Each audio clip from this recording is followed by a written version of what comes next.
7 days without hope, one man's impossible survival. In the annals of human endurance, few stories capture the raw fragility of life quite like that of Elias Thorne.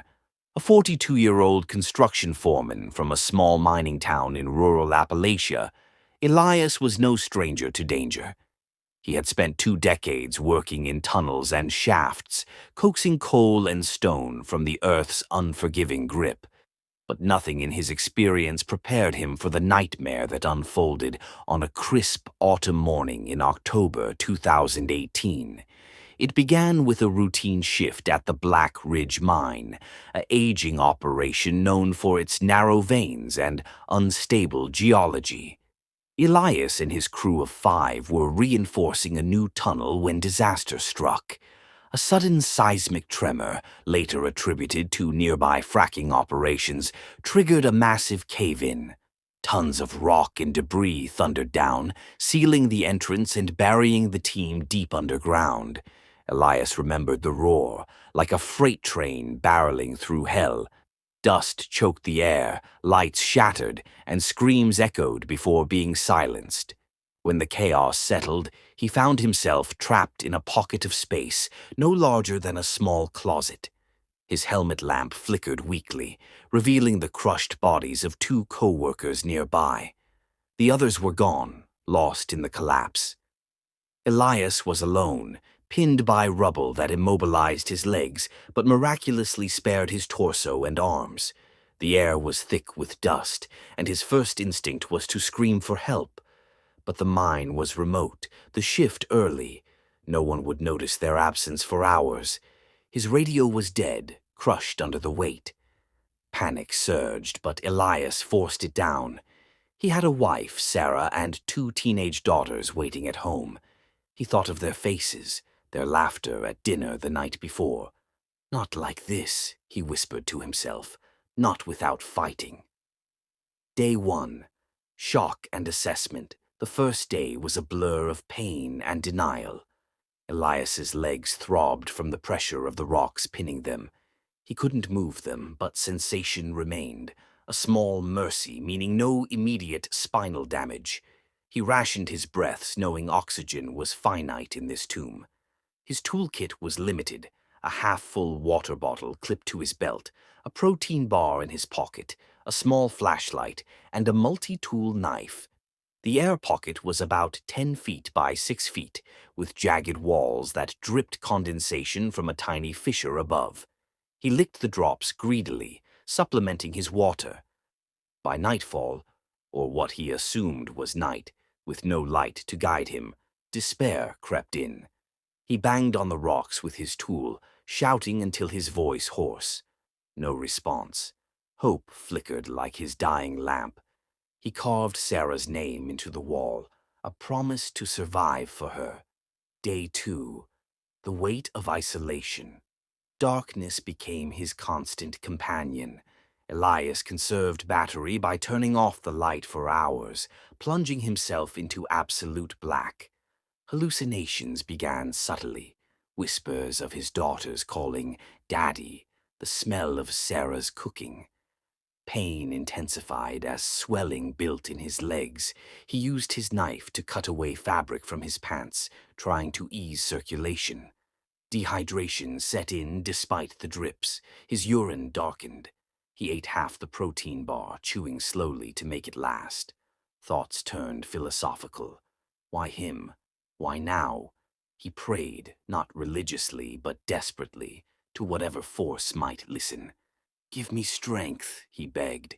A small airflow from the fissure kept CO2 from building lethally, but it carried the metallic tang of earth, a reminder of his grave. Rescue efforts above ground had begun. Sarah, frantic when Elias didn't return, alerted authorities. Search teams drilled probes, but the mine's instability hampered progress. They heard faint taps once, but couldn't pinpoint them. Day 3. Breaking point. On the 3rd day, Elias hit rock bottom. Fever from infection in scrapes raged. His legs felt like fire, likely fractured. He rationed water to sips, the bottle nearly empty. The protein bar was gone.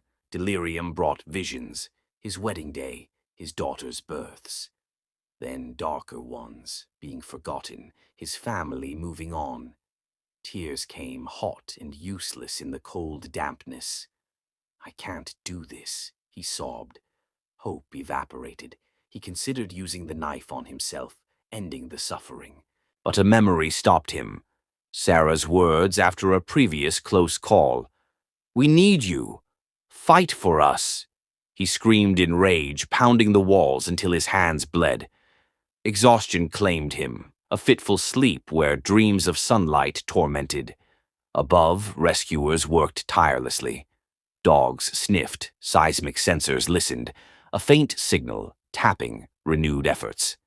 Day 4, adaptation and will. Something shifted on day 4. Survival instinct overrode despair. Elias focused on small victories, collecting more condensation with a makeshift cup from his helmet liner. He hummed old songs to stay sane, recounting life stories aloud to hear a human voice, his own. Pain was constant, but he compartmentalized it. He exercised his arms, pushing against rocks to maintain strength. Air remained breathable, the fissure his lifeline. Hallucinations persisted, but he talked to them. "Not yet," he'd say to phantom rescuers. He carved messages on the wall, dates, loves, regrets, a legacy if nothing else. Rescue teams breached a parallel shaft, closer now. Voices echoed faintly. Or was it imagination? Day 5. The edge of madness.